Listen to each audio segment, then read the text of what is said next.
Hey everybody, this is AI with Dr. Craig Hansen, and I'm delighted to have Dr. Stefan with us all the way from Australia via Zoom from Charles Darwin University. Great to have you with us. Thank you so much for having me. Delighted that you're here. It's an honor.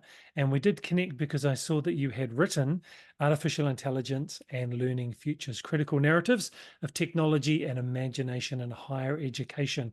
And we were just chatting before, that was in December 2022, just before ChatGPT was released into the wild. Would that be right? Yes, that's right. That's right. And then that comes with a very interesting story, how it all unpacked. Well, we'd love to hear your background and how that all unpacked and how it all happened, and then we'll move on to what you're doing today. So, how about you share with us your background? Uh, well, my personal obsession is education. So my entire background is in education pedagogy. So I did my BA, master's degree in school administration, BA in pedagogy, and then with a minor in psychology and sociology. And then this influenced a lot the way I look at things. My PhD is in philosophy of education with focus on imagination and creativity. Yes. And that proved really interesting in the context of artificial intelligence decades later, because I got my PhD in 2001. At that time, was not a lot of discussion about artificial intelligence, and yes, and then since then I work in academia, in research, and then by the way, I fondly remember my time when I worked in New Zealand, in Auckland, in Hey. tertiary education. Yes, and living for 2 years in Auckland was a very important experience, formative experience for me. So Right. yes. Wow, gosh, your family, if you've lived in Auckland, New Zealand. Thank you so much. Honored to be called family. Thank you. So tell us about your book and what motivated you to write about artificial intelligence and higher education. Yes, and then actually, I think for me, the genesis of this book is very relevant for where we are now in the discussion and use of artificial intelligence in tertiary education in general. Because in 2015, I started. I was, of course, interested in new trends in education, because this is my passion. This is what I did for the last 30 years of my life, professional life, and I started a project with a friend, colleague, and this project was on artificial intelligence. In 2016, we started a proper research project, and then we wrote this paper. And in 2016, this paper was universally rejected by peer reviewers. And then my co-author, Dr. Sharon Kerr from University of Sydney, said that we should write a paper about the answers we got at that time, and then that would be an interesting project, because the point they made was that this topic is not relevant for higher education, artificial intelligence. Um, and then now, I just checked before we started this, but that paper got, I just checked before we started the interview, 1,100 citations. That irrelevant paper. But that paper turned into a book proposal with Routledge. And I was very lucky to have a fantastic editor in New York. And then he did an extraordinary job. He was very helpful. And then this is how the book came. Again, at a time where I was asked by my supervisors why I waste time on things that are not relevant for universities, like artificial intelligence. So to see now the sudden change and then the space flooded with new experts, for me is quite an extraordinary thing. And then I think it's very important. It should be investigated a bit more. I can see it was nearly the end of last year, a really lovely review as well from Dr. Jurgen from Kaplan in Singapore, talking about your book. And I can't remember the saying about it. I think it's a prophet is not accepted in his own hometown. And so you get your article rejected, leads to the book, and then the article's published and over 1,000 citations. It's like mud in the face, really, to everyone who turned it down the first time. So well done for being persistent and not giving up on the idea. Oh, thank you so much. No, I think I'm lucky. I have zero frustration about my. I mean, how lucky it is to publish a book, and then immediately after that, the new fad is the topic of your book. So that was amazingly lucky. And then Dr. Rudolf, Dr. Jürgen from Kaplan Singapore was very generous to write a nice review of my book that I hope is deserved. But it is since I started investigating artificial intelligence in education, it became very clear that this is going to change the field. How? That's the big problem. That's the big issue. That for good or bad. So that's still a matter of debate.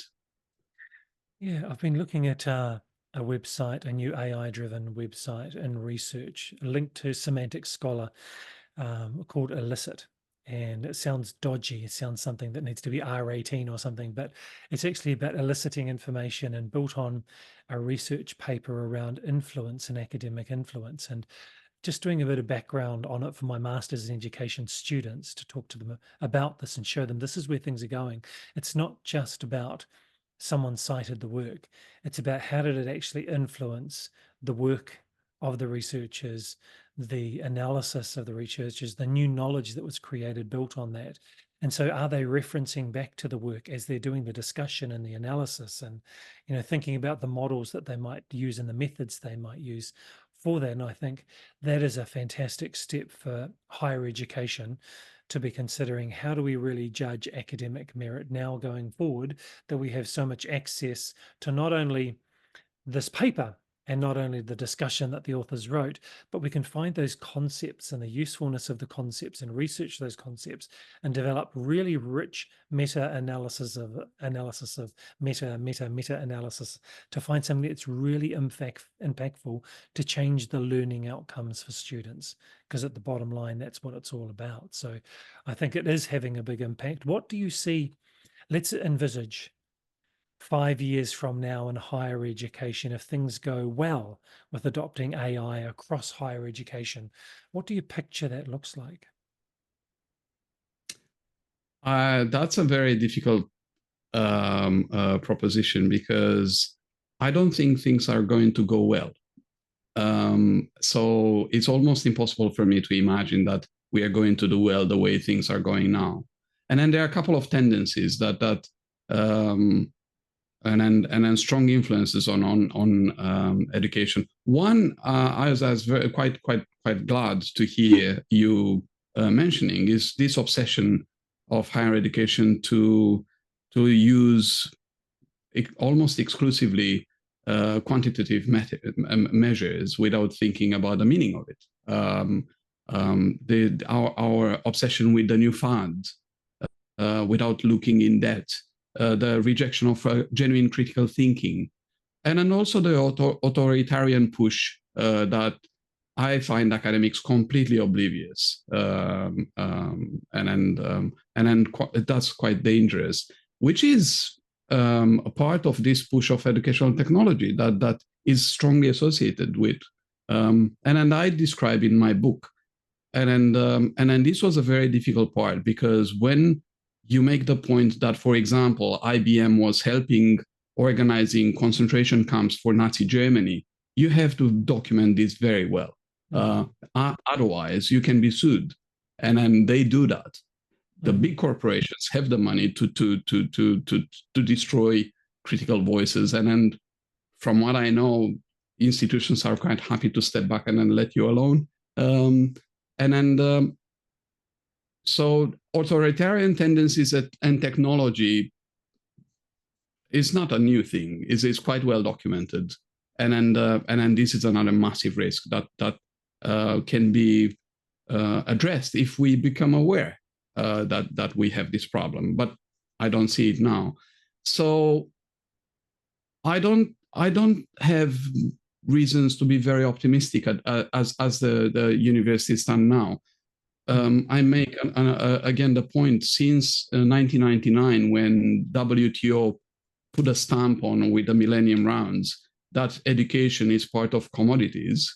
We became a commodity, and then that's the logic of profits, and that's why you have, to be honest, clueless administrators with a record of disasters behind them, just being elected again and again to lead universities and institutions of education.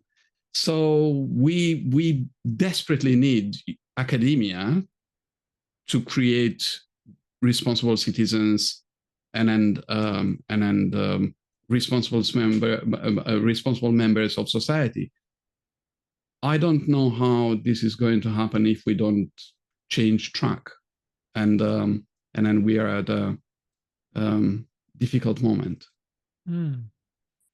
How can lay people that are not in academia, how can they see an effective use of AI to find truth, generate new knowledge? If they've not been in higher education before, maybe they're not captured by the way that things have been done in the past, but they have an opportunity to bring change.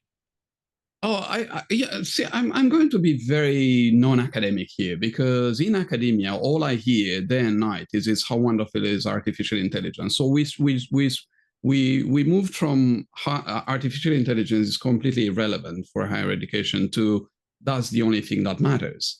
And then I read Minister of Innovation and Science. Doesn't matter the country or the name of the minister. It's just an influential person writing an article, and then I kid you not, the title was, "We cannot see how wonderful artificial intelligence is." That's the idea of the title. And I was thinking, when I read this, above this title is an ad to an artificial intelligence product sold by a corporation. I think this is the only thing we hear. So I don't think the problem to any academics or any see, there are billions, and then probably, to be very realistic, we talk about over $1 trillion in investments as we speak in artificial intelligence. This comes realistically again with a huge marketing push to emphasize how wonderful is artificial intelligence. I don't think we have a problem there. We hear every day that is the next big thing, is the only thing that matters. My concern is that for non-academics, the balance, the necessary balance, what are the risks, what are the limits, what are the problems, where the whole discourse is susceptible to be manipulative and make you buy things that you don't need, actually, and then worse than that, that can be dangerous for yourself. That's what's missing, because academia is in. Remember the time of MOOCs? I'm old enough to remember MOOCs. Well, MOOCs came with the thing that's the end of universities. In Australia, was a vice chancellor. He published an editorial, and then he said that universities just have to sell their campuses to real estate developers, because now we have, he said, now we have this big thing called the internet. And I was thinking, oh my God, academics discover internet. That's extraordinary. So that was at that time, I know, I personally know some people making a career saying how the only thing is MOOCs. So because they democratize education. And the promise, if you remember, was that every person in a slum can take a course from Harvard. And I was thinking, these people never set foot in a slum, ever. Because if you do, you realize that the last problem these people living in very unthinkable conditions is to take a course in engineering from Harvard. That's maybe the last problem ever in the list of things they have to do.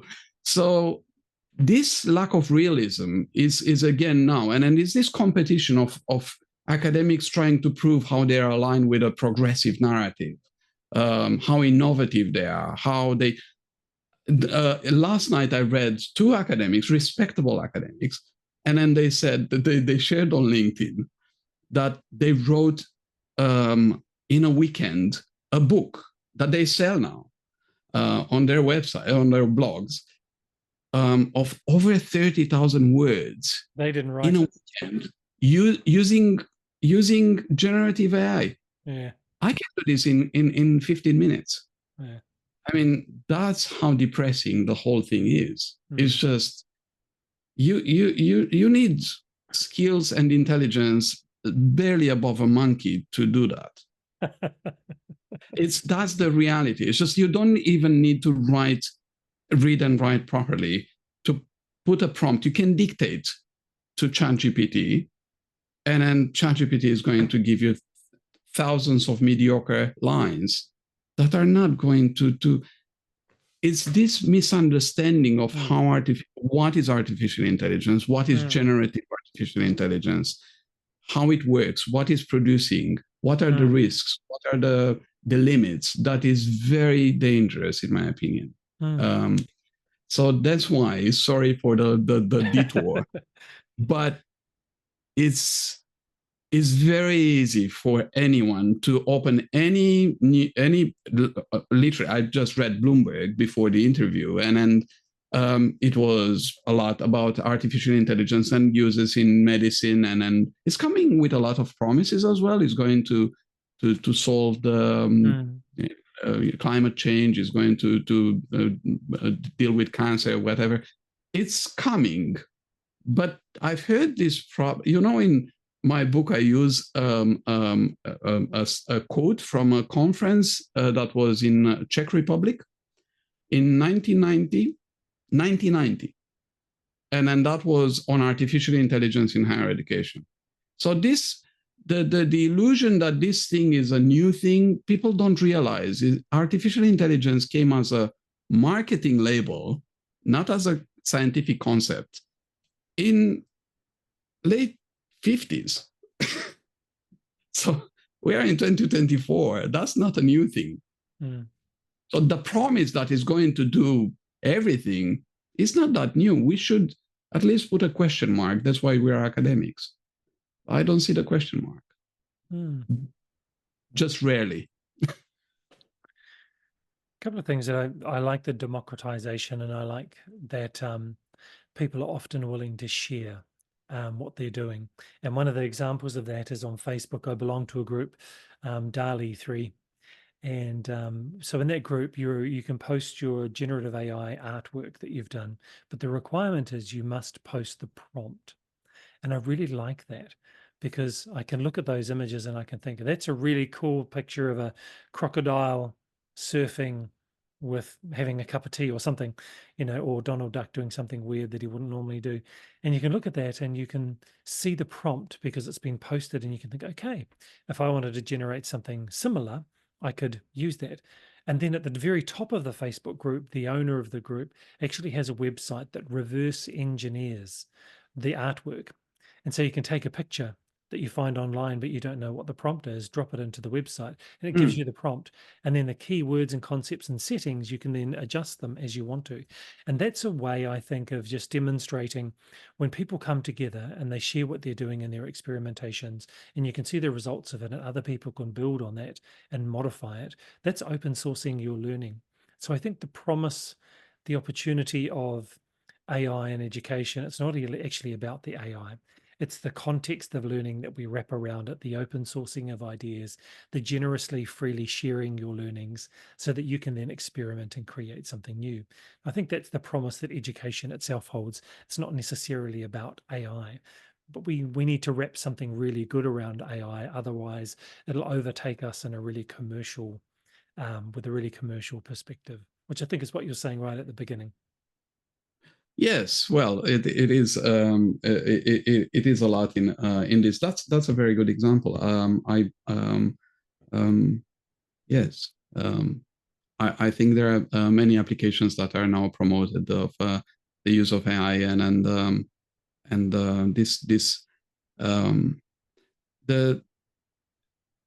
there is again to give you an example, one thing that surprises me is just the suppression of thinking in the field where we are proud of critical thinking. But still, I grew up under a dictatorship. When for the first 18 years of my life, I lived in one of the toughest European dictatorships, and then the most common word used by the dictator was democracy. Everything was democratic. So I have this suspicion of slogans and critical thinking. I don't care if I hear it. I want to see it. So as long as you advocate for critical thinking, but in reality, there is no critique. Everything must be positive. Everything must be great. Must have a happy ending. Everything. Well, sometimes things do not have a happy ending, and we should be aware of that. Yes. Nazis started the bit that we talked about the use of technology brilliantly by Nazis. That's why we have rockets, by the way, going to the moon, because they started it in Nazi Germany. That's not necessarily a good thing, isn't it? So they started with very generous promises, very, very nice things. Every person should have a dignity and work and be respected, all of that. And then that's why it's important to put a question mark. Now, I can give you a practical example that is generally surprising me. That is showing that we step into cognitive dissonance in academia. So if you open World Economic Forum or any OECD, whatever, UNESCO, you name it, universities' guidelines for use of artificial intelligence, is this open invitation, use artificial intelligence, is the next great thing. Fine. There is no discussion about how generative artificial intelligence came to work by looting the internet, by stealing copyrighted material, by bending the law and breaking the law. And then we tell the same students, we tell them, use the product of stealing and robbing, but you have to have academic integrity. Without any discussion. I mean, I'm not saying don't use it, but do we really think that all our students are stupid? Right. Because that's my fear. It's just, how often do you hear about academic integrity of academics using it? Because I remember where it was this tragic event in the United States, and then the university reacted by releasing something they put on ChatGPT. The whole university. It's laughable. It's really is. But we shouldn't. It's a very serious, dark space where real problems disappear. And then I hear this thing of the important promise of open source, of open. I don't know what was the label used. Open sourcing learning, or which is fantastic, but this can happen only if you have alert, realistic, and unconscious minds. Walking in our sleeps, believing our own delusions is not going to help. The same billionaires that are advocating for neo-Nazis in Europe have a very important input in, and then I have one particular character I just read about on a Reuters analysis. So Elon Musk, for example, he's having very problematic views on where we should go as societies. This guy is shaping what we use in academia, and we have no inquiry. What are we using? What is it? How was created? What are the risks? What is artificial intelligence? What is intelligence? That's the core of the first part of my book. Intelligence is a very political concept. Everybody wants to be intelligent. So it was used as such. But the problem is that the concept of intelligence used by artificial intelligence is, and it still is, it was from the very beginning and remains associated with eugenics. That sounds familiar because it was at the core of what Nazis did in Second World War. It was this idea of different levels of intelligence for different races, and then that's why you have these recurring problems with artificial intelligence, generative AI producing really curious racist bias products. And then again, that's another big discussion that we don't have time to open now, but yes.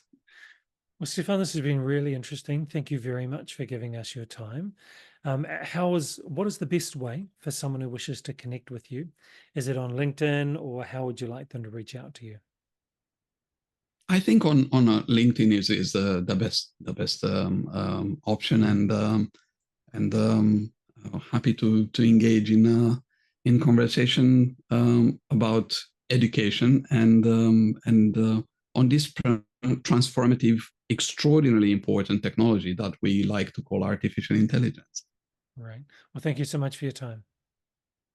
Thank you so much for this very interesting conversation.